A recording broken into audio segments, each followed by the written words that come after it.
Magandang araw po sa inyong lahat mga ka-DM. Ako nga pala si Joseph at welcome dito sa DM Stories. Bago po tayo magsimula, gusto ko lamang pong itanong sa inyo kung paano kung mangyari po sa inyo yung tungkol sa ating kwento ngayon kay Ana. Kasi yung asawa po niya ay ginayuma tapos kahit mahal na mahal sila ng pamilya niya ay iniwan sila na parang wala lang. Ngayon, paano mo ito susolusyonan? Lalo na hindi mo pa alam na ginayuma, akala mo talagang nagloko lang, tapos kalaunan, nalaman mong dahil pala sa gayuma. I-comment nyo po sa ibaba kung ano pong sagot nyo. At bago rin po tayo magsimula, ay shoutout ko lamang po yung nag-comment sa last upload po natin. Siya si Annalisa Malat-Balat. Tama ba yung pagkakabanggit ko? Tama ba yung pronunciation ko, mama? Sabi niya dito, "Good day, Sir Joseph. Hope you all good. Sounds good idea to hear the old ones. Avid silent listener here in Australia. All the best regards, Ana." Saan ba to sa Australia? Dalby, Queens Island ba? Queensland? Maraming salamat po ma'am sa napakagandang komento ninyo. At tungkol po do sa kwento po ni Imbuyan. Maraming salamat po sa patuloy na pagsuporta. At yun lamang po, simulan na natin ang kwento. Kahit anong gawin mo, Ana, wala na akong pakialam sa'yo. Hindi na kita mahal. Naiintindihan mo ba yon? Parang hindi na ikaw ang asawa ko, Rolly. Sobrang layo mo na sa lalaking nakilala ko noon na mahal ako. At ang anak nating si Matthew. Ano bang naging kasalanan ko sa'yo? Saan ba ako nagkulang? Lahat naman ginambanan ko Halos wala na nga akong oras para sa aking sarili. Ang drama mo. Lumipas na yon. Noon mahal kita. Pero ngayon iba na ang mahal ko. Kaya tapos na tayo. Malinaw ang usapan natin na ito. Ayoko na sa'yo. Rolly, kasal tayo, may anak. Paano si Matthew? Saka nangako ka sa harapan ng altar na kahit na anong mangyari hindi tayo maghihiwalay. Nasasamahan mo ko sa hirap at ginhawa. Rolly, mahaba pang daang tatahakin natin sa buhay. Sa hindi ko na kayang panindigan yun eh. Hindi ka ba makaintindi, Ana? Hindi na nga kita mahal. Huwag mo nang ipilit ang sarili mo sa akin. Ayoko na sa'yo. Hindi na ako masaya sa pagsasama natin. Kung tungkol kay Matthew, magbibigay ako ng pera para sa kanya. Tantanan mo na ako, maliwanag ba? Iyon na yata ang pinakamalupit na araw sa buhay ni Ana. Naging kampante siya sa kanilang ilang taon na relasyon bilang mag-asawa. Dahil alam niya at ramdam niya na mahal siya nito. Ngunit 1 linggo pa lamang simula nang magtrabaho ito sa hacienda ni Muiko, ay bigla na lamang nag-iba ang ugali nito. At ngayon na nga ay harapan na siya nitong kinumpronta. Makikipaghiwalay na ito ng tuluyan. Iiwanan na silang dalawa ng kanyang anak. Paano ang pamilyang binuo niya? Ang masayang buhay na pangarap niya na akala niya'y natupad na. Bakit biglaan? Bakit hindi siya handa? Durog na durog ang kanyang puso. Hindi niya namalaya ng bigla ang pagbabago at desisyon ng kanyang asawa, subalit wala na siyang magagawa. Magpo-focus na lamang siya sa kanyang anak. Ayaw din niyang ipagsiksikan ang sarili sa lalaking inayawan na siya. Nabalitaan iyon ni Lolo Amadeo kaya tumungo agad ang matanda sa kanilang bahay. Anya, kumusta kayo dito ng anak mo, iha? Ayos lang ba kayo? Ay patawarin sila. Lolo Amadeo, magandang araw po. Natutuwa naman ako't naisip niyong dalawin kami ulit dito. Ayos lang po kami, Lolo. Ay pasensya na anak ko, sobrang tagal kong hindi nakadalaw dito. Alam mo namang may mabigat na responsibilidad din ako sa buhay. Tuwing linggo lang ang pahinga ko. Yun nga, may natanggap akong masamang balita at hindi ko nagustuhan yung bagay na yon. Huwag mo na kaming alalahanin, Lolo. Ayos lang po. At saka alam ko rin naman na linggo lamang ang pahinga mo dahil sa dami lagi ng mga pasyenteng nakapila sa iyong kapilya. Oo, apo.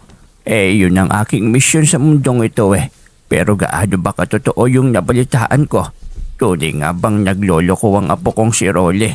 Hiniwalayan ka ng apo ko. Iniwan ka niya kapalit ng ibang babae. Opo, Lolo Amadeo.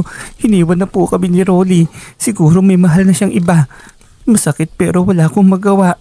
Hindi ko naman kasi hawak ang puso at isipan niya eh. Pero nakapagtataka naman. Halos dumaan na siya sa butas ng karayom, mapakasalan mo lamang siya tapos ganun na lamang siya kadaling nagbago. Saka mahal niya ang pamilya niya. Hindi niya kayo bibitiwan ng ganun lang kadali. Wala akong magagawa, Loe. Ang sabi niya sa akin, ang damdamin nagbabago.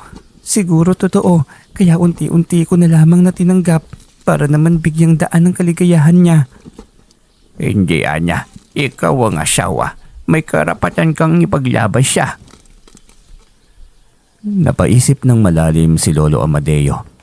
Mukhang kailangan niyang makausap ang kanyang apo. Wala sa kanilang lahi ang naglolo ko at kapag nagkataon, si Rolly ang sisira ng kanilang pamilya. May oras pa siya para puntahan si Rolly sa asyenda kung saan ito nagtatrabaho. Pinuntahan agad niya ito sa lugar upang makausap ito ng masinsinan. Nagulat pa si Rolly nang maabutan ni Lolo Amadeo na kausap ang among si Matina. Nasa pasyo ang dalawa ng mansyon na nasa gitna mismo ng malawak na asyenda ng tubo.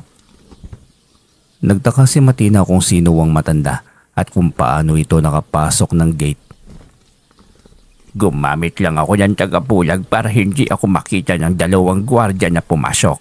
Masyadong mahigpit. Ayaw akong papasokin. Sinabi ko naman na lolo ako ni Rolly eh.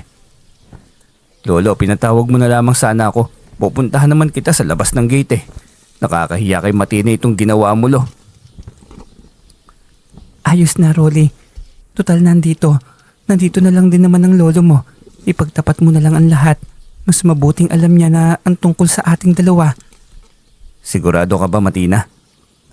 Oo naman, lolo mo naman siya, hindi ba? Tiyak na maiintindihan niya. Kung ganyan, ikaw ang kalaguyo ng apo ko.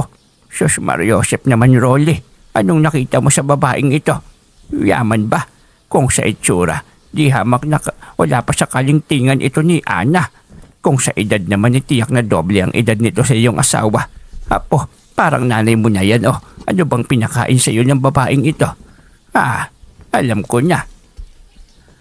Biglang naging itim ang mga mata ni Matina nang sabihin yon ni Lolo Amadeo sa mismong harapan nito. Galit na galit itong nakatitig sa matanda, ngunit imbis na matakot ay naalarma si Lolo Amadeo. Tama ang kutob niya at tama ang tsismis sa paligid noon pa. Hindi ordinaryong tao si Matina. Isa itong babaylan at tiyak na hindi rin normal ang pag-ibig ni Rolly para sa babae. Ginamitan si Rolly ng itim na kapangyarihan. Hindi ito tama, Rolly. Kailangan mong magising sa katotohanan. Lolo, pasensya na pero mahal ko si Matina. Masaya ako sa kanya. Nagmamahalan kaming dalawa. Umuwi ka sa tunay mong pamilya, Rolly. Hindi pag-ibig ang nararamdaman mo. Pinaglalaruan ka lamang ng kampo ng kadiliman. Kanina mo pa akong hinahamak, tanda. Alalahanin mong teritoryo ko ito. Huwag mo kong kinagalit kung ayaw mong masaktan. Lolo, binabastos mo naman ang babaeng mahal ko. Umalis na lamang po kayo kung hindi niyo matanggap si Matina. Siya ang babaeng nais kong makasama habang buhay. Sinabi ko niyang hindi pagmamahal yan. Niloloko ka lamang ng kampon. Pinaglalaroan ka. Sa galit ni Matina ay palihim itong umusal ng atake.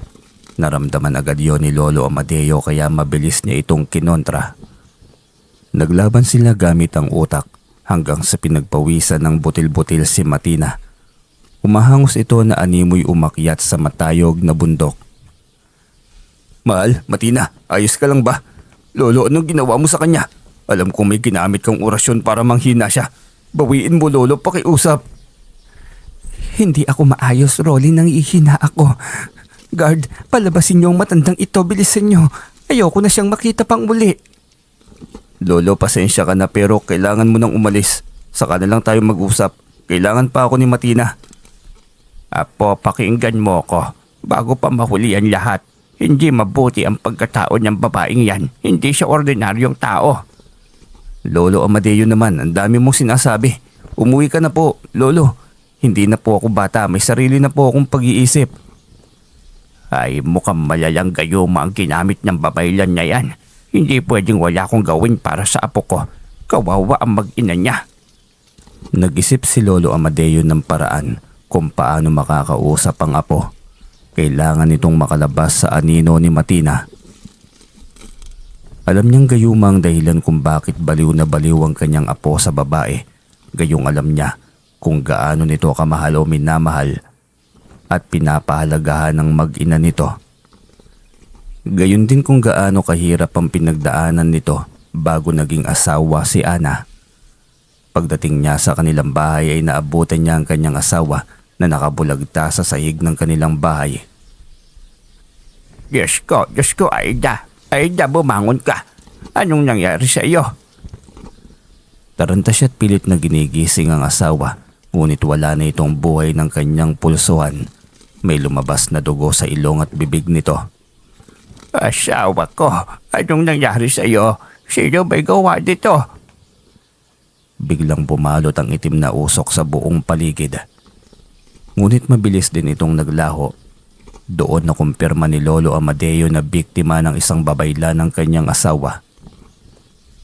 Ang babaeng iyon, si Matina. Alam kong siyang may gawa nito. Isa siyang babaylan. Masamang uri ng babaylan. Hindi maaaring manaig ang kasamaan ng babaeng iyon. Napakasama niya. Sobrang naghinagpis ang matanda. Hindi niya kayang tanggapin na nawala ang kanyang asawa at hindi man lamang niya ito naprotektahan. Patalikod at panako na laban ang ginawa sa kanya nito, kaya sobrang sakit sa kalooban at halos hindi niya matanggap. Nabalitaan ni Rolly ang nangyari kay Lola Aida, kaya nang gabing yon ay pumunta ito para sa isang gabing lamay. Ngunit kasama naman ito si Matina. Bakit mo dinala ang babaeng yan dito, Rolly? Hindi ka na nahiya. Maya-maya lang darating dito ang mag-ina mo. Pwede ba, tanda? Huwag mo kaming pakialaman sa pagmamahala namin. Nakipaghiwalay na si Rolly sa dati niyang asawa, kaya wala ka nang magagawa pa. Lolo, ako ang tunay na apo mo.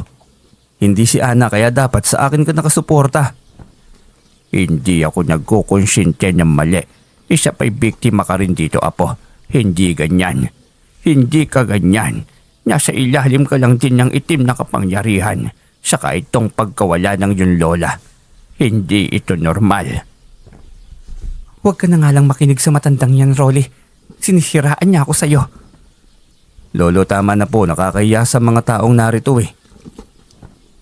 Inikot ni Lolo Amadeo ang kanyang tingin sa paligid. Saktong dumating ang anak at asawa ni Rolly na si Matthew at si Ana. Kasamang mga magulang ni Ana. Patakbo pang lumapit si Matthew sa ama para sana magpakarga, ngunit tila walang pakialam si Rolly at naggalit pa ito sa bata. Pwede ba, Matthew, umayos ka nga? Huwag kang malikot. Rolly, iyang babae na yan na parang nanay mo nang ipinalit mo sa amin. Ayusin mo nga yung pananalita mo sa akin. Isa akong respetadong tao sa baryong ito. Dahil ba mayaman ka, yung pagsira mo sa relasyon naming mag-asawa, karespeto rin ba yon? Tama na, tumigil na kayong dalawa. Napag-usapan na natin to, Ana. Tapos na tayo. Si Matina na ang mahal ko. Mahal nga ba? O baka kumapit ka lamang sa babaeng yan dahil mayaman siya? Sasampalin sana ni Rolly ang asawa, ngunit halos sabay na nagsalita si Lolo Amadeo at si Mang Ayo. Ganyan mo na ba ngayon tratuhin ang anak ko? Pagkatapos kitang pagkatiwalaan, Rolly? Hindi ito kumibo. Ngunit si Matina na katabi nito'y tila may kung anong sinasambit. Kumikibot ang bibig nito habang nakatingin kay Mang Ayo, ang ama ni Ana. Naging mainit ang tensyon sa gabing yon, ngunit dahil may lamay iyon, kaya pilit na nagtitimpi ang lahat. Halika, Ayo, mag-usap tayo. Huwag mo na tayong magkagulo rito, lamay ito ng aking asawa. Kinausap ng maayos ni Lolo Amadeo ang ama ni Ana. Pinagtapat ng matandang tungkol sa gayuma. At ang duda nitong ang babae ang dahilan ng pagkawala ni Lola Aida. Naalarma ito kaya naging kalmado at nag-isip din ng paraan kung paano makawawala sa kapangyarihan ng babae. Hindi ako makakuha ng tiyempo dahil laging nakadikit kay Rolly. Pero makakakuha din tayo ng pagkakataon. Hindi kailanman mananatili ang kadiliman. Walang ideya ang dalawa na naririnig ni Matina lahat ng kanilang usapan. Galit na galit ito dahil bistado na ng matanda ang tungkol sa ginawa nitong panggagayuma. Hindi niya ako pwedeng pigilan sa mga bagay na gusto kong mangyari sa buhay ko. Nagkamali kayo ng papanggain. Mabilis itong bumalik sa kinaroroonan ni Rolly. Hindi nito hahayaang makalapit kay Rolly ang lolo Amadeo niya upang mabigyang pangontra ang gayuma na nasa katawan nito. Saktong nadadaanan nito si Matthew. Pasimple itong kumuha ng hibla ng buhok ng bata. Malapad ang ngiti nito ng matagumpay sa plano. Ako pa rin ang may hawak ng alas. Sambit nito sa sarili. Habang lihim na napangiti, gagawa ito ng maraming paraan upang hindi matuon ang atensyon ng lahat. At sunod na atake nito'y sa mismong anak ni Rolly. Hindi kayo magtatagumpay na sirain ang kaligayahan ko. Uubusin ko kayo. Lahat ng hadlang sa pag-ibig ko kay Rolly mawawala sa aming landas. Naging nakakatakot ang mukha nitong nakaharap sa kalawakan ng dilim. Maghahating gabi na yon, hawak-hawak pa rin niya ang buhok ni Matthew. Iniisip kung anong atake ang gagawin upang hindi agad mahalata na gawa ng dilim anuman ang tumapong karamdaman dito. Nangangati na ang mga kamay nitong uumpisa ng atake sa bata. Itataas na sana nito ang buhok at mag-uusal na ng kung ano nang biglang magsalita si Rolly sa likuran nito. "Mahal, bakit nandito ka? Kanina pa kita hinahanap eh." Agad niyang inilagay sa kanyang likod ang kanyang kamay. Hinarap si Rolly na may maamong muka. Pasensya na Rolly, dito na muna ako. Pagkakaisahan lang nila ako ron eh. "Ano ka ba? Nandito naman ako. Ipagtatanggol kita kahit na anong mangyari." Salamat mahal. Alam ko naman na mahal mo ko eh. Na hindi mo ko iiwan kahit na anong mangyari, hindi ba? "Siyempre, mahal na mahal kita, Matina. Ikaw ang buhay ko." Malawak ang ngiti nito nang yakapin ni Rolly. Isang malaking tagumpay para rito ang makuha ang lalaking dahilan ng pagkakaroon ng kulay ng buhay nito na matagal ding nalunod sa dilim. Simula kabataan ni Matina, lagi siyang nagtatago sa loob ng mansyon dahil iyon ang utos ng ama at ina nito noong buhay pang mga ito. Malinaw pa nitong naaalala ang mga pangyayari 7 taon pa lamang ito noon. Tigilan niyo ako, hindi kami yumaman dahil sa kasamaan. Mayaman kami dahil masipag ang mga magulang ko. Hindi totoo yan. Mga pamilya kayo ng mangkukulam. Binabayaran kayo ng malaking halaga para gawin ng pangkukulam sa mga kalaban ng mga taong lumalapit sa inyo. Kampon kayo, kampon ng kadiliman, sabi ng aming mga magulang. Kaya walang gustong makipagkaibigan sa'yo at lalong walang lalaking magkakagusto sa'yo pagdating ng araw. Patakbong umuwi ang batang si Matina. Nagtaka ang ama nito pagdating nitong humihikbi at mugto ang mga mata ng bata. "Matina, anong nangyari sa'yo? Bakit ganyan ang itsura mo?" Papa, anak daw ako ng mangkukulam. Mga alagad daw tayo ng kadiliman. Kaya tayo yumaman dahil sa pangkukulam nyo. Papa, wala daw magmamahal sa akin na lalaki pagdating ng araw. "Sinong may sabi sa'yo yan?" Yung anak ng mga obrero nyo po sa palayan, Papa. Si Mang Asyong, si Mang Pasito, saka yung anak ni Mang Solomon. "Hindi ko palalampasin ang ginawang pangaharas ng mga batang yun sa'yo. Magbabayad sila." Papa, totoo po bang mangkukulam kayo ni Mama? Masama kayo sa mga tao kaya ayaw nila sa akin? "Huwag mo nang pansinin ang sinasabi ng mga yon. Matina, magbihis ka na lang doon para makapagmerienda ka na. Naroon ang mama mo sa kusina. Nagluluto ng paborito mong ulam." Nang gabing yun ay hindi makatulog si Matina. Patuloy na bumabagabag sa kanyang isipan ng tungkol sa sinasabi ng mga bata. Nang hindi siya dinalo ng antok, ay nagpasya siyang lumabas ng kwarto upang puntahan ang kanyang mga magulang. Sakto at nakabukas ang pinto, kaya diretso siyang pumasok doon. Doon niya nasaksihan ang mga ginagawa ng kanyang mga magulang. Nakasuot ng itim na mahabang damit na may takip hanggang ulo. Parehong nakaluhod sa harapan ng nakahilerang mga itim na kandila. May mga manikang nasa harapan ng mga ito.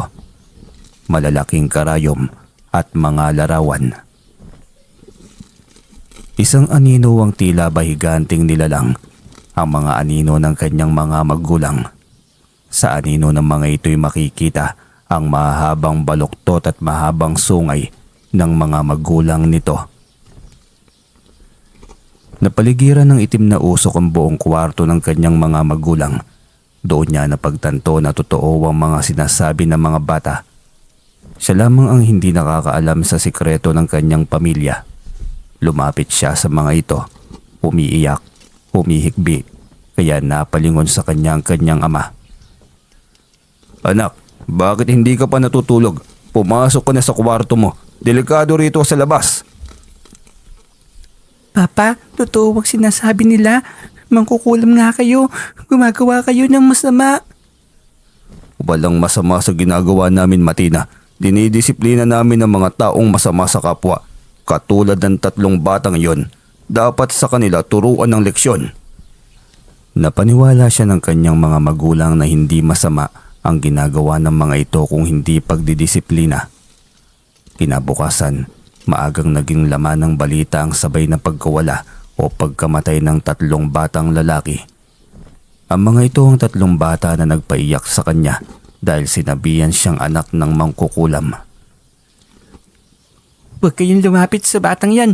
May sa kampon ng kadiliman yung pamilya niyan. Siya lang naman ang huling naging kausap nila Alex kahapon. Sinabihan siyang anak ng mangkukulam. Ngayon wala na sila Alex. Tiyak na kagagawa nila lahat ng yon. Tahimik lamang siyang tumadaan sa mga ito.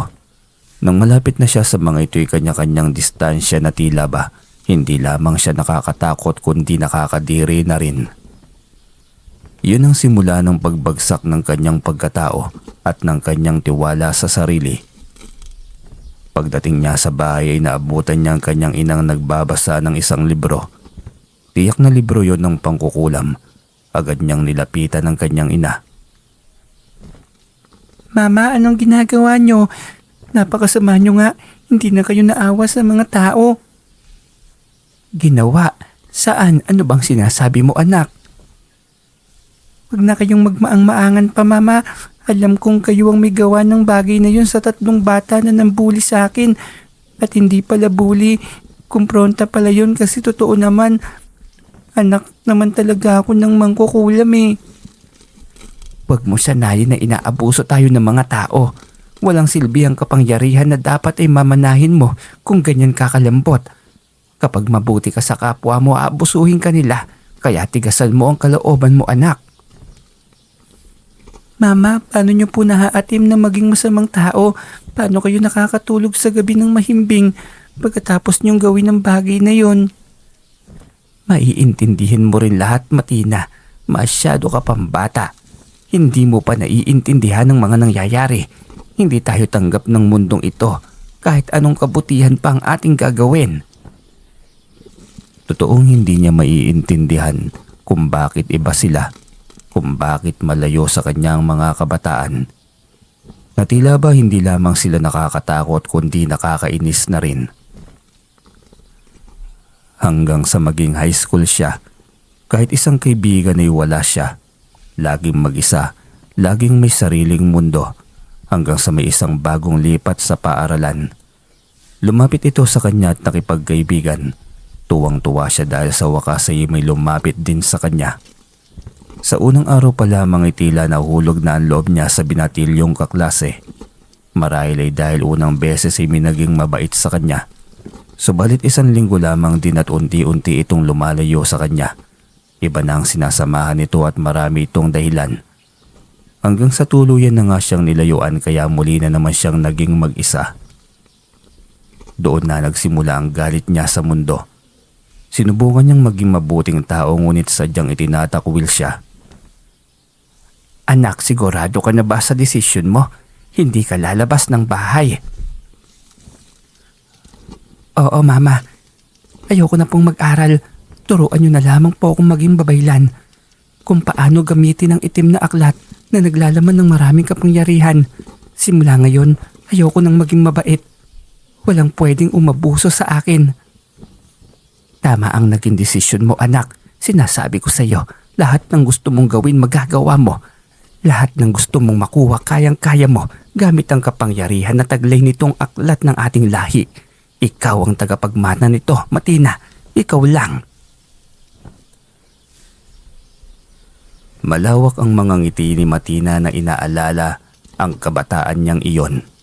Hindi siya nagkamali sa pagtanggap ng pamanang iyon mula sa kanyang mga magulang. Nasa kanya na lahat, yaman, kapangyarihan at kaligayahan sa buhay. Hindi niya hayaan na may magiging hadlang sa pag-iibigan nila ni Rolly. Pandaraya mang matawag, ngunit wala na siyang magagawa. Yun lamang ang kanyang paraan upang magkaroon siya ng bagay na magdadala ng kaligayahan sa buhay niya. Salamat, Mama. Papa, ang kapangyarihan na iniwan niyo sa akin ang naging daan. Kaya meron ako ng mga bagay na gusto ko. Mahinang bulong niya sa kanyang sarili. Madaling araw na kaya niyaya na nito si Rolly na umuwi na sa bahay nito. Magalang pa ring nagpaalam si Rolly sa lolo Amadeo niya. Bumalik ka sana dito na hindi kasama ang babaeng yan na po. Kailangan nating mag-usap na tayong dalawa lamang. Sa tingin mo ba papayagan kong malason mo ang utak ng aking mahal? Kung ano man ang binabalak mo, sinasabi ko sa iyo hindi ka magtatagumpay. Kung meron mang hindi magtatagumpay, iyon ay ang kasamaan. Sinasabi ko sa iyo, babae, hindi kailanman magtatagumpay ang maitim na gawain. At kung sa isip mong tagumpay ka dahil nasawi ang isa sa mga inosenteng buhay, maling-mali ka. Dahil pananagutan mo pa rin ito sa Diyos. May paghatol at may magpaparusa pa sa iyo sa linaw ng apoy. Tigilan niyo na po si Matina, Lolo Amadeo. Tama na po. Hindi naman mahirap intindihin, di ba? Mahal ko siya. At kung ano man ang buhay ko noon, nakaraan na yon. Nagbago na ang lahat, Lolo. Nailing na lamang si Lolo Amadeo nang bigla siyang talikuran ng kanyang apo. Isang maasik na titig. Pagkatapos ay makahulog ang titig ang iniwan ni Matina bago ito tuluyang tumalikod. Mahabaging langit, ikaw na po ang bahala sa apo ko. Sa iyo ko po ipapaubaya ang lahat. Nailing siyang nakasunod ang titig sa mga ito. Lumapit sa kanya si Ana. Malungkot ang muka. Awang-awa siya dito dahil alam niya kung paano ito naghirap dahil sa biglaang pagtalikod ng asawa. Lolo, narinig ko ang nagkasagutan po kayo ng babae ni Rolly. Hayaan niyo na lang po sila, Lolo Amadeo. Yun ang piniling buhay ni Rolly kaya tanggapin niyo na lamang po. Tinatanggap ko na rin po yun eh. Hindi normal ang kalagayan ni Rolly ngayon, Ana. Tulungan mo kung mabawi siya sa anino ng dilim. Ano pong ibig niyo sabihin, Lo? Anong nangyari kay Rolly? Napahamak po ba siya? Nagayuma si Rolly ng Matina na yon. Kapahamakan na rin pagkasira ng inyong pamilya. Totoo po ba, Lo? Kaya pala sobrang bilis niyang magdesisyon na hiwalayan ako. Isang babaylan ng babaeng iyon kaya hindi imposible. At tiyak ako, dahil sa akin lumaki si Rolly. Alam kong gaano kahalaga sa kanya ang kanyang pamilya. Nabuhayan ng loob si Ana matapos sabihin yon ni Lolo Amadeo. Hindi nito isusuko ang asawa. Kinabukasan ni maaga nitong sinugod ang bahay ni Matina. Ngunit sa gate pa lamang ay hindi na ito makapasok. 2 gardang nakatayo roon at hindi pwedeng pumasok kapag hindi tauhan. Sandali lang, asawa ko si Rolly. Bakit hindi niyo ako pwedeng papasukin? Kailangan ko siyang makausap. Kailangan ko siyang ilayo sa amo niyo. Hinawakan siya ng guard sa magkabilang kamay. Hinila palayo sa gate ng mansyon. Nagwala siya ngunit wala rin siyang magawa sa lakas na mayroon ng 2 gwardiya. Pasensya na po ma'am. Si Ma'am Matina po ang asawa ni Boss Rolly. Matagal na kayong hiwalay ng asawa mo kaya tanggapin nyo na lamang. Boss Rolly, ayos ah. Ang dating nagpapahalab lamang ng baka sa asyendang ito, boss nyo na ngayon, pagpera nga naman ng kumikilos. Hindi na sumagot pa ang dalawang gwardiya. Wala siyang magagawa ng palayasin siya ng mga ito. Wala na nga yatang pag-asa pang maibalik sa kanya ang kanyang asawa kaya nagpasya na lamang siyang umuwi na. Habang naglalakad bigla niyang namataan ng isang owner type jeep. Alam niyang kay Matina yon at hindi siya nagkamali dahil ang asawa niyang nagmamaneho nito. Tumigil ito sa kanyang harapan at bumaba ang dalawa upang harapin siya. Kawawang babae, ang desperada mo naman. Sa ganitong paraan mo gustong agawin sa akin si Rolly? Ako talagang nang aagaw. Hiyang-hiya naman ako sa iyo na isang kabit na laos. At kung hindi pa sa gayuman na ginamit mo, hindi yan siya magkakagusto sa iyo ay... Ana, pwede ba? Akala ko ba nagkakaintindihan na tayo? Maayos tayong naghiwalay, hindi ba? Ano bang habol mo ngayon? Kung pera ang kailangan niya, bigyan mo na Rolly. At nang makaalis na tayo, gagabihin tayo nito sa lungsod. Malayo pa ang biyahe natin. Hindi ako mukhang pera at isa lang ang pakay ko ngayon. Ang bawiin ka, Rolly. Ginayuma ka lamang ng babaeng yan. Pwede ba, Ana, para kang bata? Umalis ka na. Hindi na muling magiging tayo. Anong gayuma bang pinagsasasabi mo? Hiniwalayan kita dahil hindi na kita mahal. Mahirap bang intindihin yon? Isang pilyang ngiti ang rumihistro sa mukha ni Matina. Nagulat pa siya nang makita ang biglaang pagbago ng anyo nito.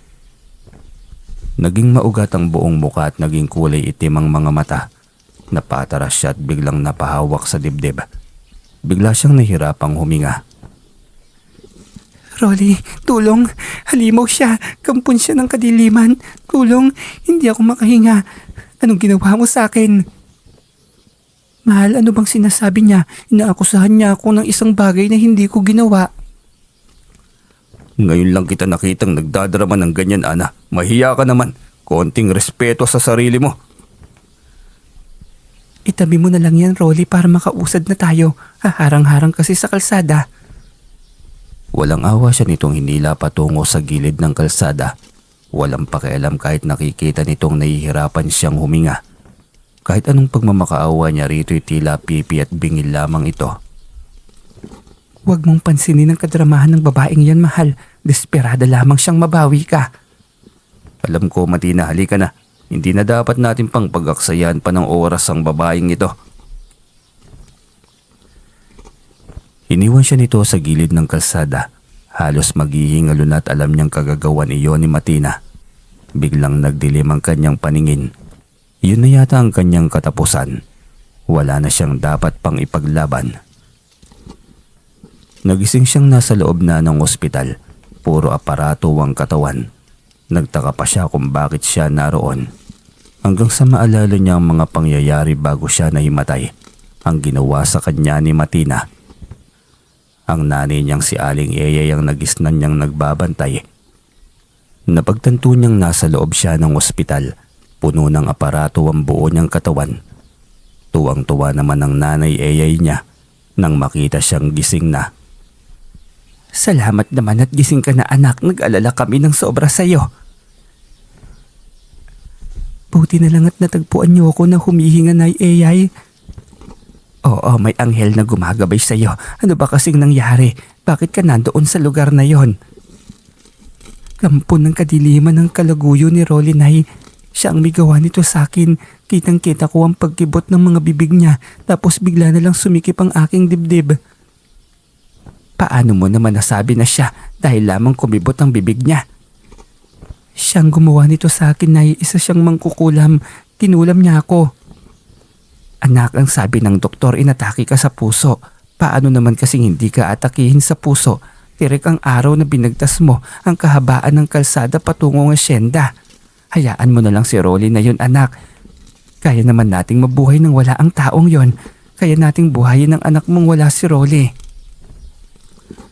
Kawawa si Rolly, Nay. Pinaglalaroan siya ng babaylan. Wala siya sa kanyang sarili. Hayaan mo ng pagkakataon ng babalik sa katauhan niya. Huwag mo nang ipahamak pa ang sarili mo. Tumahimik siya at tulalang nakatitig sa kisame. Hindi niya maintindihan kung bakit ginawa pa niyang magmakaawa. Nagmukha siyang kawawa sa kanyang mga naging kilos. Dumating si Lolo Amadeo. Nag-aalala ito nang mabalitaan ng nangyari. Bakit mo pinuntahan si Rolly sa mansyon? Buti na lang hindi ka napahamak. Buti na lang may nakakita pa sa'yo. Hindi ko naman sinabi na ipahamak mo ang sarili mo, bata ka. Lolo, gusto ko siyang mabawi sa babaeng yon. Nakita ko kung gaano kasama ang Matina na yon. Kaya hindi siya pwedeng magtagal sa tabi ng babae na yon. Anya, may kapangyarihan si Matina. Isa siyang babaylan. Huwag mo siyang harapin ng basta-basta. Siya bang may gawa nito sa'yo? Sa tingin ko po, opo. Bigla siyang nagibang anyo. Nabalot ng itim na ugat ang mukha niya kanina, Lo. Saka ang mata niya nagiging kulay itim lahat. Ako ang makikipagtuos sa babaeng yon, Nana.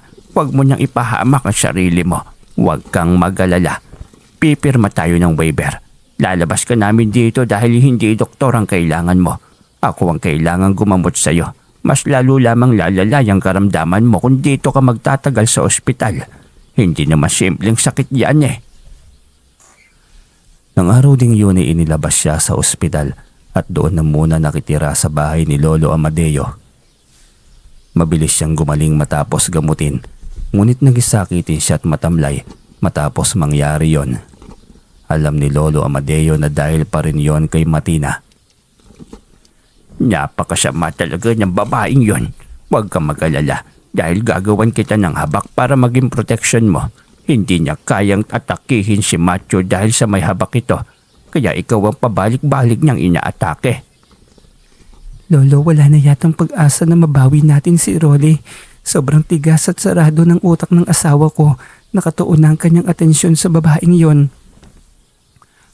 Huwag mo niyang problemahin ang bagay na yan, Anya. Ako ang gagawa niyang paraan para sa asawa mo. Ibabalik ko siya sa iyo.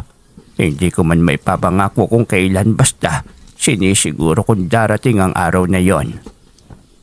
Salamat, Lolo. Salamat sa pagpapahalaga mo sa amin ni Rolly. Kayo na lang ang pamilya ko. Ayokong magkawatak-watak pa tayo. At higit sa lahat, ayokong mapunta ang apo ko sa kamay ng alagad ng dilema. Hindi na pinauwi ni Lolo Amadeo ang mag-ina. Nanatili ang mga ito sa kanyang bahay. Hanggat hindi pa bumabalik si Rolly ay mananatili sa bahay ni Lolo Amadeo. Doon titira ang mag-ina. Araw ng Biyernes, 6:00 ng hapon, nagpaalam si Lolo Amadeo na aalis. Bilin niya kay Ana na huwag lalabas ng bahay at kahit sinong kakatok ng pinto ay huwag pagbubuksan. Hindi niya sinabi na pupuntahan niya si Rolly. Aalamin niya kung anong kapangyarihan ang ginagamit ni Matina upang masumpa ito. Malayo pa lamang sa mansyon ay gumamit na agad siya ng tagabulag. Dire-diretso siya sa loob upang hanapin ang kwarto ni Matina. Namataan niya si Rolly na nanonood ng pelikula sa sala. Mag-isa lamang ito na naroon.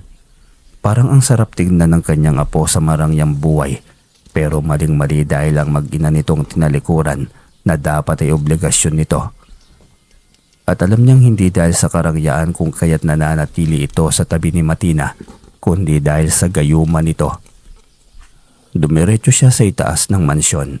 Kailangan niyang makita ang mga ginagawang kasamaan ni Matina sa apo niyang si Rolly. Isang kwarto ang naabutan niyang nakabukas. Nangangamoy kandila kaya alam niyang iyon ang silid kung saan nagre-ritual ang babae. Dahan-dahan siyang sumilip.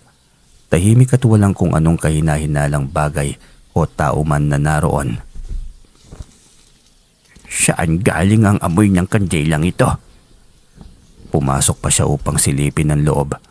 Umikot siya upang hanapin ito hanggang sa madaanan niya ang isang malaking portrait kung saan may lumalabas na amoy ng kandila.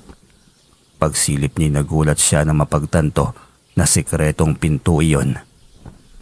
Maingat niya itong binuksan, dahan-dahan na hindi makalikha ng ingay. Tila umaalingaw-ngaw sa buong paligid ang bulong ni Matina. Madilim ang buong paligid ng 4 na sulok na yon. 3 kandila lamang ang nagsisilbing liwanag sa loob. Suot ni Matina ang itim na mahabang bestida at itim na belo, nakaharap sa isang altar kung saan maraming garapon na may mga itim na laman na nakababad sa langis. Sa harap ng mga garapong yon ay 3 kandila, 2 itim na manika at malalaking karayom. May bagong garapon na nakapatong sa mga luma. Kung hindi siya nagkakamali, larawan iyon ni Rolly. Niloob nito sa garapon ng larawan ng kanyang apo. Inikutan ng buhok nito at binabad sa langis. Kaya ayaw umalis ni Rolly sa tabi nito ay dahil tinalian ng buhok nito ang larawan ng kanyang apo. Kailangan niyang mag-isip ng paraan. Kailangan kong mapalitan ng buhok na yan ng buhok ni Ana. Kailangan niyang bumalik ni Rolly sa kanyang asawa. Hindi na siya nagtagal pa matapos madiskubre kung anong uri ng gayuma ang ginamit ni Matina sa kanyang apo. Ang susunod niyang gagawin ay makapasok muli sa loob na iyon na wala si Matina. Malaking bagay para sa kanya ang pagtataglay niya ng tagabulag. Kung hindi sa bertud na iyon ay tiyak na hindi niya madidiskubre nang ganun kadali ang lihim ni Matina. Malalim na ang gabi nang dumating siya sa kanyang bahay. Hindi na niya ginising pa si Ana. Sa kanyang munting kapilya siya natulog ng gabing iyon. Bukas o sa susunod pang bukas, babawiin na niya si Rolly sa mga kamay ng mayamang babaylan. Lolo, saan kayo natulog kagabi? Hinihintay pa kitang umuwi. Hindi ka man lamang dumating. Nag-aalala ako sa iyo kagabi kaso'y takot din naman akong lumabas. Hindi mo naman ako kailangang hanapin. Nasa aking munting kapilya na ako natutulog, apo. Ang aga mo namang nagising ngayon. Ganitong oras po kasi talaga ako gumigising, Lo. Saan ka ba kasi nanggaling kagabi? Saka ako niya sasabihin. Malalaman mo rin kung ano ang mga bagay na inaasikaso ko ngayon. Naku, may pasurpresa pa talaga si Lolo. Pero sige na nga. Mukhang maganda yan eh. Sandali lang, Lolo, ipagtitimpla lamang kita ng kape. Sige nga, apo. Parang napasukan ng lamig ang aking tiyan. Gusto kong makahigop ng mainit na kape ngayon. Paano hindi mapapasukan ng lamig? Wala kang banig at kumot nang natulog sa kapilya. Hindi mo kasi ako ginising eh. Pagkatapos magkape at nagdatingan na rin ang mga pasyente ni Lolo Amadeo. Kaunti ang pasyente sa araw na yon, kaya may mga pagkakataon na gumagawa siya ng mga gamot na herbal na inahalo niya sa gawang langis. Hanggang sa naisip niyang kuhanan ng hibla ng buhok si Ana. Pasimple lamang iyon, hindi niya pwedeng sabihin kay Ana. Saka na kapag nagtagumpay na siya at sa gabing yon babalik siya upang gawin ng bagay na magpapabalik ng loob ni Rolly sa asawa nito. Nang gabing yun ay sa parehong oras ay muli niyang binalikan ang mansyon. Muli niyang ginamit ang tagabulag upang tagumpay pa rin na makapasok siya sa loob. Diretso pa rin siya sa loob ng mansyon. Nasa kusina ang 2 naghahapunan kaya kinuha niya yung pagkakataon para may pagawa ang plano. Wala siyang sinayang na oras. Agad niyang pinuntahan ang sikretong silid ni Matina. Agad niyang binuksan ang garapon na may lamang litrato ni Rolly. Kinuha niyang nakapulupot na buhok ng mangkukulam at ipinalit ang buhok ni Ana. Inusalan niya yon ng orasyon proteksyon sa buhay ni Ana. Pagkatapos ay pinatakan ng pangontrang langis na gawa niya at may bisa ng orasyon laban sa masama. Mabilis niyang isinarado ang garapon at nagmadaling lumabas ng silid na yon. Diretso agad siya sa kinaroroonan ni Matina at Rolly. Naabutan niyang hilot-hilot ng apong si Rolly ang noo nito. Alam niyang epekto yon ng pagkawala ng gayuma sa katawan. Lumapit dito si Matina upang alalayan ito. Huwag mo akong hawakan, Ma'am Matina. Anong ginagawa ko dito? Gabi na. Anong ma'am? Mahal ako ito ang kasintahan mo. Nagmamahalan tayo. Ayos ka lang ba? May sakit ka ba? Halika nga. Huwag mo akong hawakan. Diyan ka lang. Nagmamahalan. Simulat sa pool, alam mo namang may pamilya ako, ma'am. May anak po ako. Ano ba itong napasukan kong buhay? Anong ginawa mo sa asawa ko? Hindi ito maaari. Imposibleng nawala ang bisa na ginawa ko. Imposible. Ako lang ang may alam ng sikretong silid ko. Anong ibig niyo sabihin? Kung ganun, totoo ang sabi ni Lolo Amadeo. Ginayuma mo ko. Masama ka. Tumahimik ka. Rolly, nangako ka sa akin na kahit na anong mangyari, ako lang ang mamahalin mo. Hindi mo pwedeng bawiin yon. Hindi kita mahal. Si Ana ang mahal ko. Siya ang asawa ko. Nangako kaming pareho na sa harap ng altar. Kahit na anong mangyari ay hindi kami maghihiwalay. Hindi ako papayag, Rolly. Hindi mo ko pwedeng iwan. Hiwalay na kayo ni Ana. Ako na ang pinili mo. Kumibot ang bibig nito kaya maagap na hinarang ni Lolo Amadeo upang hindi umepekto ang anumang ataking ginawa nito. Nakagabay siya sa kilos ng kanyang apo hanggang sa magdesisyon na itong umuwi sa pamilya nito. Lumuhod na si Matina sa harapan. Nagmakaawa na huwag itong iwanan ngunit tuluyan nang nakawala sa gayuma nito si Rolly. Babalik ka rin sa akin upang magmakaawa. Sa akin pa rin ang bagsak mo, Rolly. Sa akin ka lang. Umalakhak pa ito matapos sabihin ng bagay na yon. Nanlilisik ang mga mata. Lumaban ka ng batas, Ma'am Matina. Hindi tama itong ginagawa mo. Hindi ka rin magtatagumpay sa kasamaan mo. Binigyan kita ng magandang buhay, Rolly. Lahat ng gusto mo, kaya kong ibigay sa iyo ng walang pag-aalinlangan. Hindi mahalaga sa akin ang yaman. Pamilya ko ang mahalaga. Ang anak ko at ang asawa ko ang tanging kayamanan ko sa mundong ito. Hindi ako papayag. Hindi ko matatanggap kapag iniwan mo ko. Guguluhin ko ang pamilya mo. Hindi ko kayo titigilan. Tuluyan niya itong tinalikuran matapos iyong sabihin. Sumisigaw sa galit ang matandang dalaga.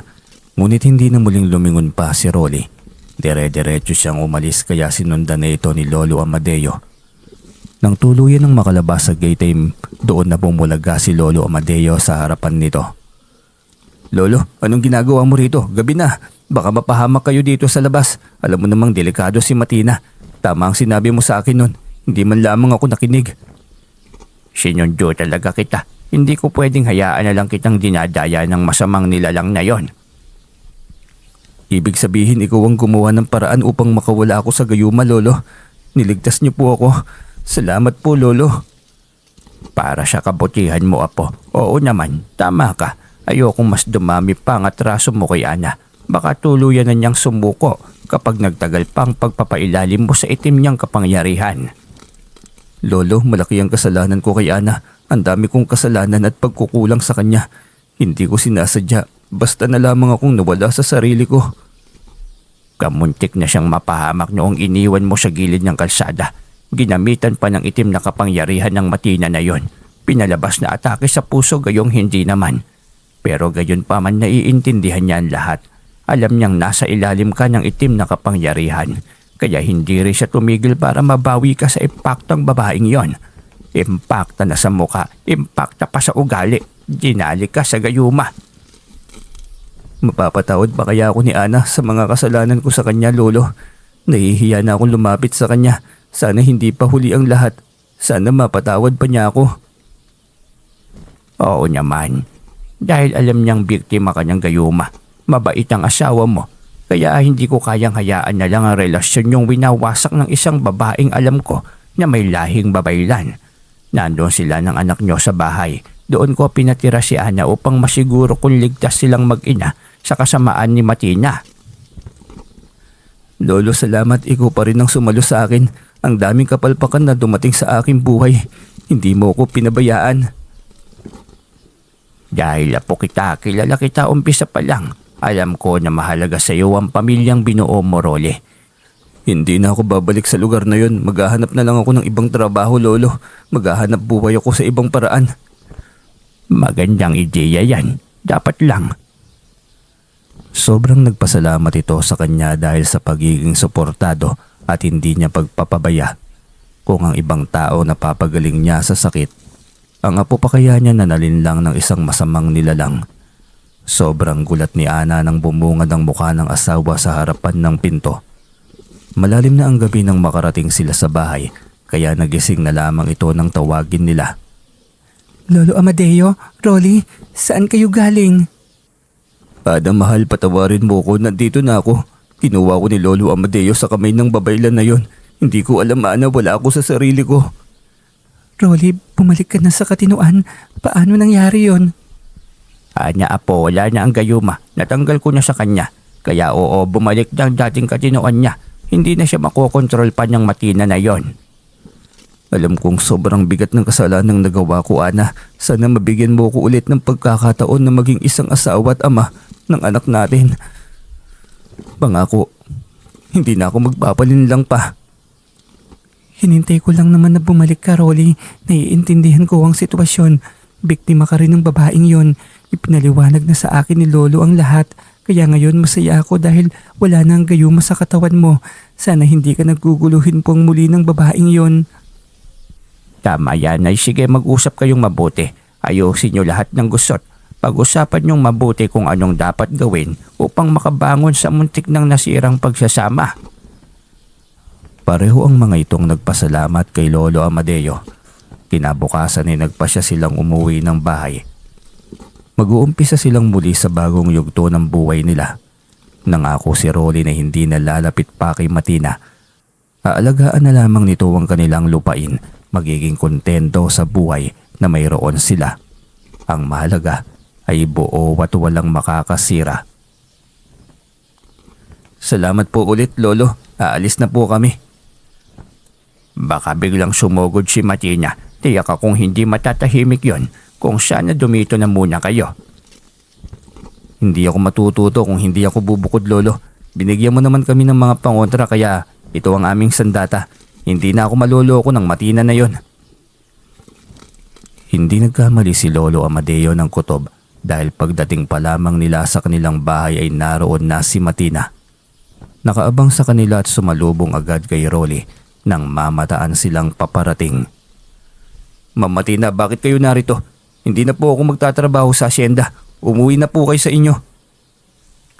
Mahal, ikaw ang hari ng buhay ko. Hindi ka magtatrabaho. Sa bahay lang tayo. Manonood ng mga pelikula. Kumain at kung ano pang magpapasaya para sa atin. Tigilan mo na ako. Hindi mo na ako maloloko pa. Hindi ko ipagpapalit ang pamilya ko.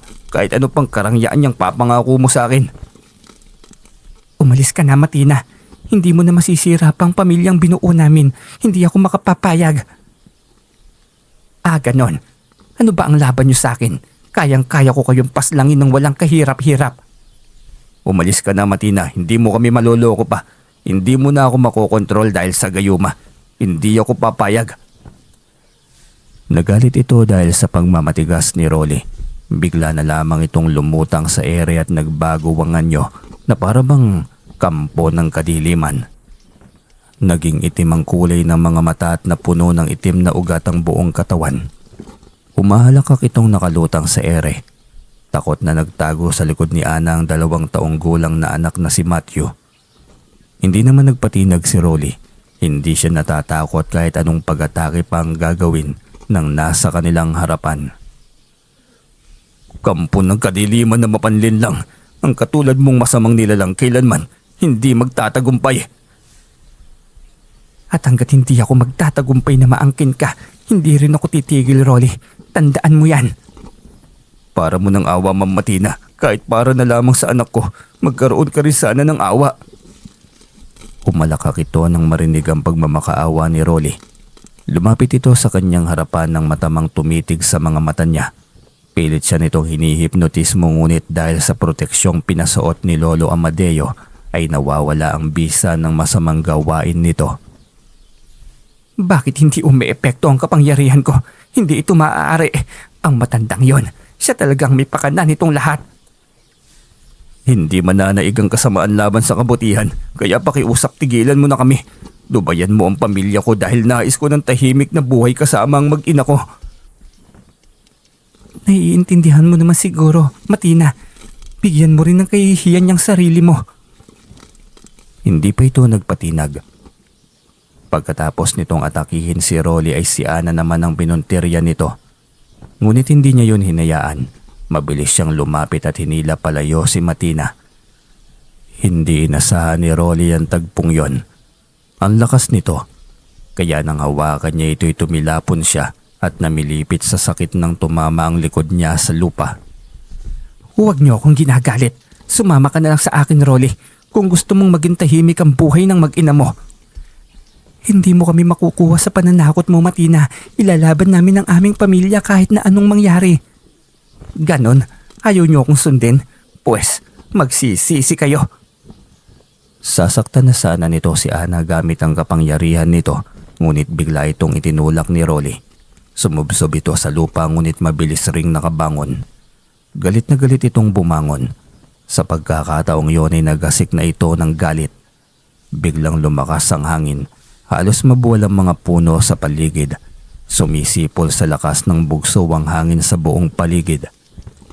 Nawala ang kasisilang pa lamang na haring araw. Nagdilim ang kalangitan at biglang gumuhit ang malalaking kidlat. Kasunod ang malalaking kulog. Umiiyak sa takot si Mateo habang nagtatago sa palda ng ina. Nagmamakaawa si Rolly sa harapan na tigilan na ang ginagawa, ngunit mas lalo lamang itong napapahalakhak. Natatakot ka na ba, Rolly? Nag-uumpisa pa lamang ang lahat. Ginalit niyo ko kaya pagdurusahan niyo lahat ng parusa ko. Lahat ng kasamaan may katapusan, Matina. Kaya bago pa man maging huli yan lahat, utang na loob tigilan mo na. Mas lalo pa itong nagwala. Halos ilang metro na lamang ang lapit mula sa mga pagguhit ng kidlat.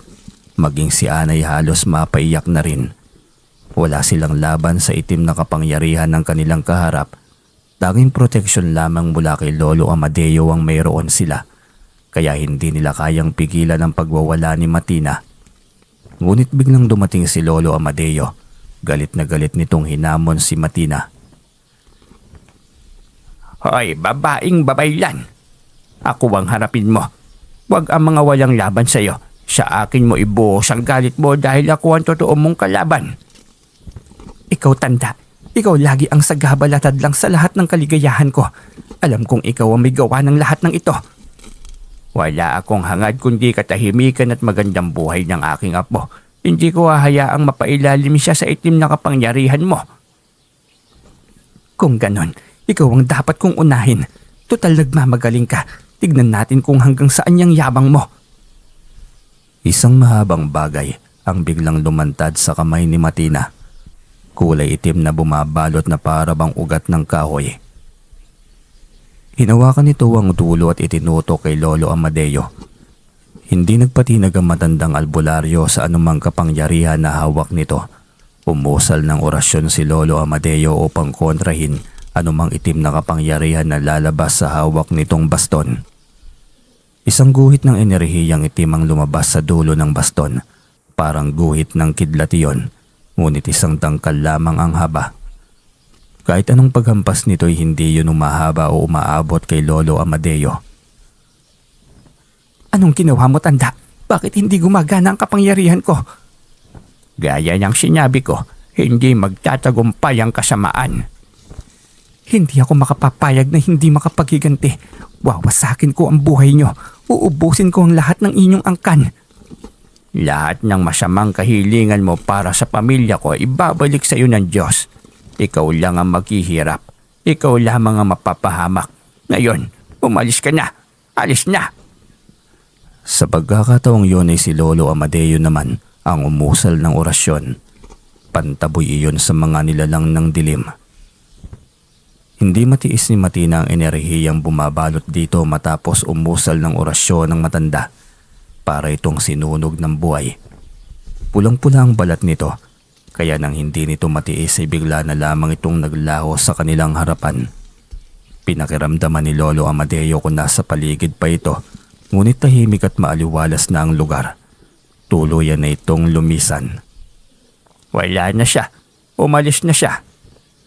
Sakalang gumaan ang pakiramdam ni Ana, naging kampante dahil naroon si Lolo Amadeo.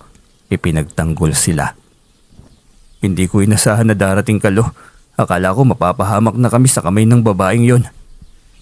Nakita ko ang biglang pag-iba ng panahon. Kinutuban ako bigla. Kakaiba. At kayo kaagad ang nasa isip ko. Paano na lang kami kung wala ka, Lolo? Ang hirap ng may ganoong kaaway. Kasalanan ko. Sana hindi na lang ako pumasok sa trabaho sa mansyon. Gayong narinig ko naman dati pa na lahing babaylan at mangkukulam talaga yung pamilya ni Matina. Huwag na tayong magsisihan, tapos na yon. Ang gagawin nyo na lamang ngayon ay mag-ingat. Saka, Kung kaya mong aralin ng lihim na karunungan, Ana, pwede kitang turuan para sa kaligtasan nyo lalo na ni Mateo. Babae ka, alam ko na kaya mong tapatan ng babaylan na yon. Talaga po, Lo. Handa po ako na matuto. Para sa anak ko, Lolo, ang hirap maging ordinaryong tao. Hindi ko man lamang maipagtanggol ang pamilya ko, ang anak ko, lalo ng sarili ko. Alam ko, minsan din ako naging ordinaryo lang. Walang kalaban-laban sa mga abusadong nilalang. Kaya sinikap kong matutunan lahat ng lihim na karunungan ng isang kapitbahay namin nun. Hindi rin ako lahing albularyo, sadya lang malakas ang loob ko para matutunan ng bagay na ito. Sige po, Lolo, nang matigil na sa kahibangan ng Matina na yon, ako ang tatapos sa kasamaan niya. Hindi nag-aksaya ng panahon si Ana. Kakaibang kahibangan ng mayroon si Matina, kaya dapat ay tapatan na ito. Pansamantalang doon silang muli nakatira sa bahay ni Lolo Amadeo. Aminado silang delikado sila sa mga kamay ni Matina. Hindi lamang proteksyon ang kailangan nila, kundi kaalaman na rin. Maging si Rolly ay nagdesisyon ng aralin ng kaalamang taglay ni Lolo Amadeo. Kaya wala silang ibang pinagtuunan ng pansin tuwing araw ng Biyernes at Martes, kundi ang pag-aralan ng lihim na karunungan. Sabi ko niya nga ba, hindi ako mahihirapan na turuan kayo. Ang pagiging positibo niyo ang rason kung bakit mabilis kayong natuto. Dahil kailangan, Lolo, para sa anak namin at sa binuo na ring pamilya. Hindi pwedeng habang buhay ay gagawin ka na lang naming panangga. Kailangan din naming matuto. Hindi ko alam kung bakit sinubok kami ng maaga sa ganitong larangan, ngunit isa lamang ang sigurado ako. May rason kaming tatahakin sa mundong ito. Yun din ang pumasok sa isip ko, Lolo. Baka may misyon kaming tatahakin.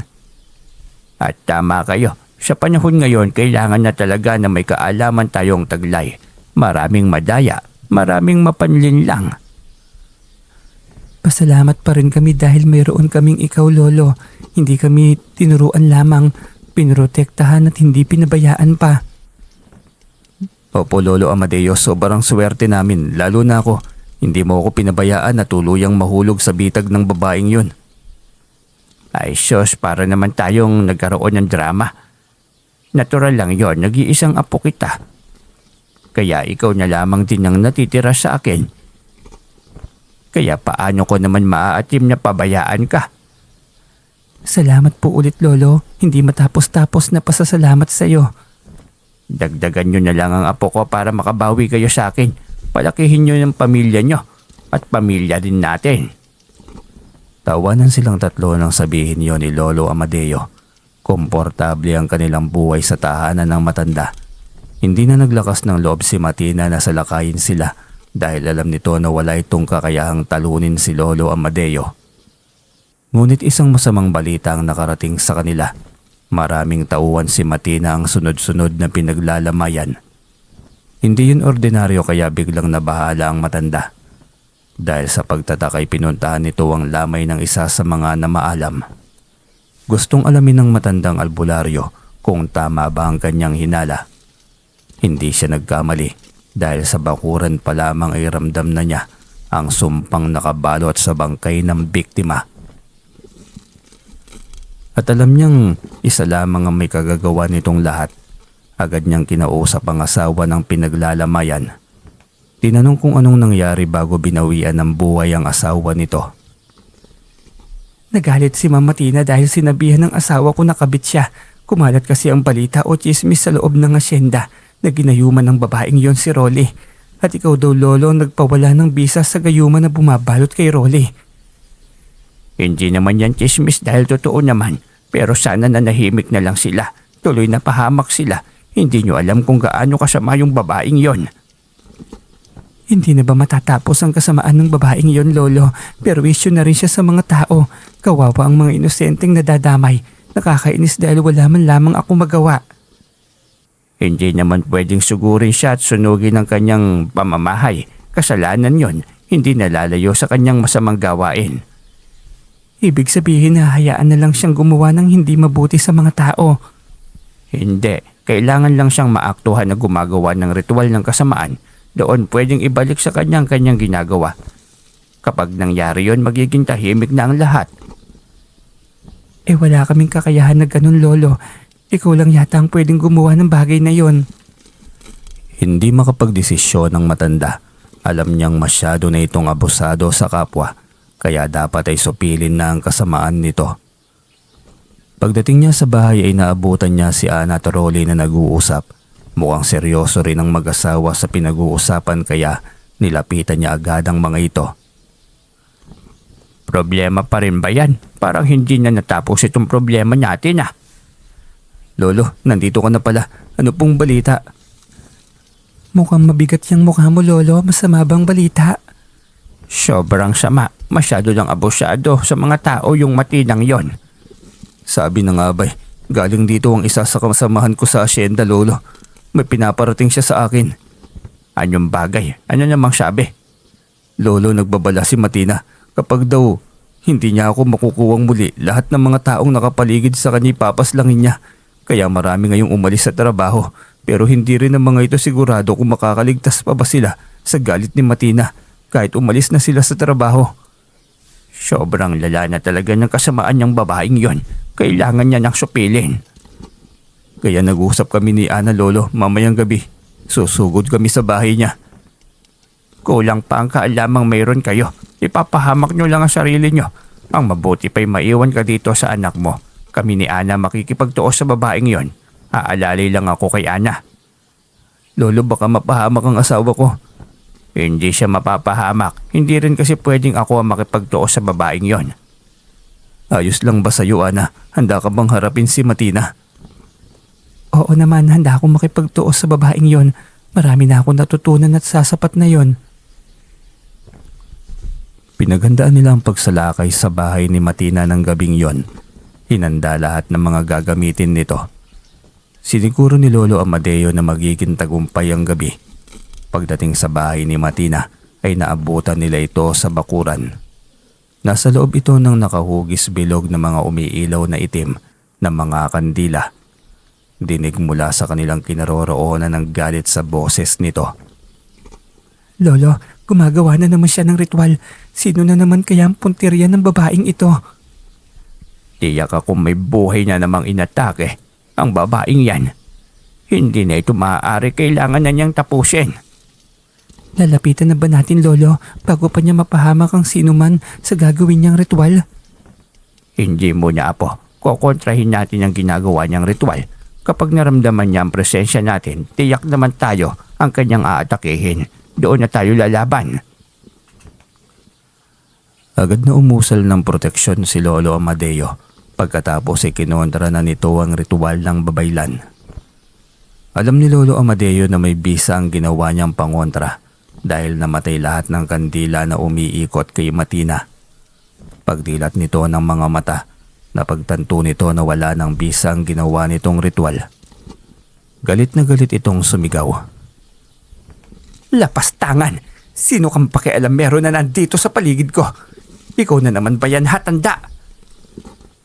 Umikot ito para hanapin si Lolo Amadeo na tinutukoy nito.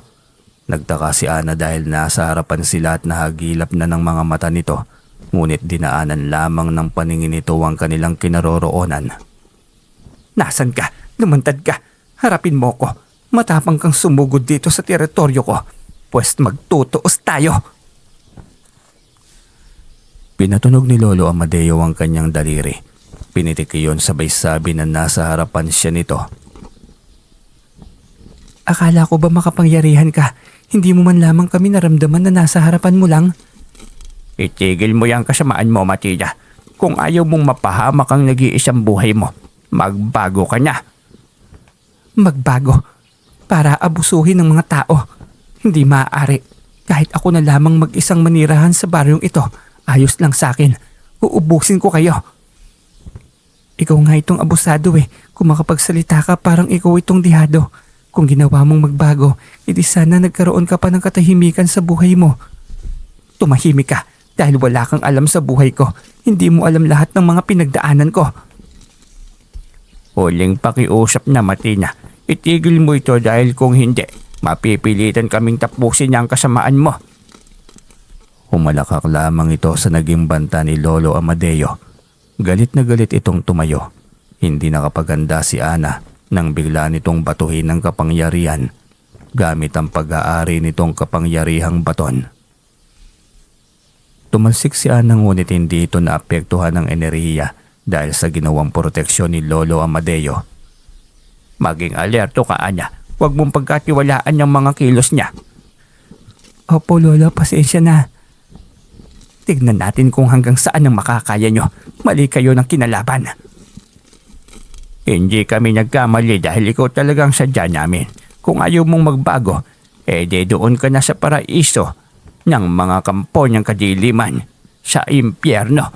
Yun naman ang lugar na naghihintay sa iyo Hindi ka nararapat sa mundong ito, Matina. Napakasama mo. Umusal si Ana ng dasal na Latin sabay angat ng kanyang kamay sa tapat ni Matina. Napasigaw ito sa tindi ng init, ngunit hindi niya yun tinikilan hanggang sa napahiga na ito sa lupa. Nagpagulong-gulong upang maibsa ng init sa katawan na nararamdaman nito. Naliligo na ito ng pawis ngunit hindi pa rin niya ito tinantanan. Mamamatay ako. Hindi, ayoko. Itigil mo na ito. Tigilan mo na ako. Hindi mo titigilan yan, Ana. Idiin mo pa. Binalaan na kita, Matina, pero matigas ang puso mo. Hindi ko pinamanahan ng mga magulang ko ng kapangyarihang ito para lang talunin ng kagaya mo, Ana. Hindi ako papayag. Buong lakas nitong nilabanan ng enerhiyang galing kay Ana. Buong lakas na bumangon at binatong muli si Ana ng kapangyarihan nito. Tumilapon si Ana sa puno ng niyog. Napaumbangol ito sa sakit ng bumagsak ang katawan nito sa lupa. Anya, apo ko, ayos ka lang ba? May masakit ba sa'yo? Mukha ba siyang ayos? Hindi siya ayos. At papaslangin ko siya. Papaslangin ko kayong mga lapastangan kayo. Hindi na hinintay pa ni Ana na babawi ng tuluyan ng kanyang lakas. Tumayo siya agad upang harapin si Matina. Sa pagkakataong yun ay ginamit na niya ang pinakamalakas na orasyong itinuro sa kanya ni Lolo Amadeo. Mas lalong namilipit si Matina sa pagkakataong iyon. Unti-unti itong nanghina. Itinaas ang kamay na tila ba nagmamakaawa o sumusuko. Hindi, Ana. Huwag na huwag kang palilin lang. Huwag kang padadala sa awa. Traidor yan. Kaya mapapahamak tayo kung bibigyan mo pa ng pagkakataon. Tapusin mo na ngayon pa lang. Lolo, baka pwede namang maging mabuting tao siya. Lahat naman pwedeng magbago, diba? Ayokong maging masama. Oo, Ana. Oo, magbabago na ako. Tama yung iniisip mo. Lalayo na ako sa lugar na ito. Huwag kang makinig sa kanya, Ana. 4 na dekada ng pagiging babaylan. Buong buhay niya nakaikot ng mundo niya sa kasamaan niya po. Wala nang pagbabago ang ganyong uri niyang nilalang. Lolo, kaawa-awa naman. Parang hindi ko kaya. Mas kawawang maraming inosente kung magpapatuloy ang kasamaan ng babaeng yan. Hindi mo kaya. Kung hindi mo kaya, ako ang gagawa. Heto na po. Tatapusin ko na, Lolo. Huwag mo akong hawakan. Isang huling usal ng orasyon, isang salita, isang pagbawi ng buhay na ginamit sa kasamaan. Napusubsob ito sa lupa habang nakaluhod. Nailing si Ana matapos makita ang huling paghinga ni Matina. Nasasaktan siya at naaawa. Una pa lang yan, Ana. Sa mundong ito, bilang isang taong may taglay na lihim na karunungan, ay tiyak marami ka pang makakatunggaling at makakalaban. Hindi lang babaylan ng masasamang nilalang sa mundong ito. Nariyan ang mga itimang elemento, mga aswang o kahit simpleng tao na halang ang kaluluwa. Kaya matuto ka kung saan ilulugar ang iyong awa dahil minsan ang emosyon ang siyang magpapahamak sa atin. Salamat po sa turo at mga payo mo, Lolo. Aaralin ko po ang ibang bagay na kulang po ako, Lolo. Salamat sa paggabay at pag-alalay. Higit sa lahat, maraming salamat sa karunungang ito. Natutuwa ko na may lakas ka ng loob na suungin ng ganitong bagay, Ana. Hindi na ako mag-aalala pa sa inyo ni Rolly at sa mga anak niyo kung sakali. Umuwi silang tagumpay sa kanilang misyon. Tuluyan ng naging abandonado ang asyenda. naging ligtas at tahimik na rin sa kanila ngayon. Masaya sila sa payak na pamumuhay na mayroon sila. Ang kaalamang itinuro ni Lolo Amadeo sa kanila ay magiging sandata nila sa buhay hanggang sa kanilang pagtanda. At iyon ang ipinagpapasalamat nila ng gusto. Hanggang dito na lamang po yung kwento. Mga kwento at karanasan ni Lolo Amadeo na talaga namang kakaiba. At maraming salamat nga po pala sa lahat ng mga sumusuporta pa rin dito sa ating channel. Nais ko lamang po kayong tanungin kung payag po kayo na mag-upload tayo kahit papaano dito ng mga old stories. Kaya po ng mga nagre-request tulad nito nung nakaraan pong upload po natin si Imbo. May nag-request po kasi na i-upload daw natin. Gusto ko sanang i-upload do sa Sir Joseph Horror Stories. Kaso hindi daw nila makita. Gusto nila dito i-upload. Pero i-comment nyo po sa ibaba kung ano pong masasabi nyo. Yun lamang po. At maraming salamat po sa inyong lahat.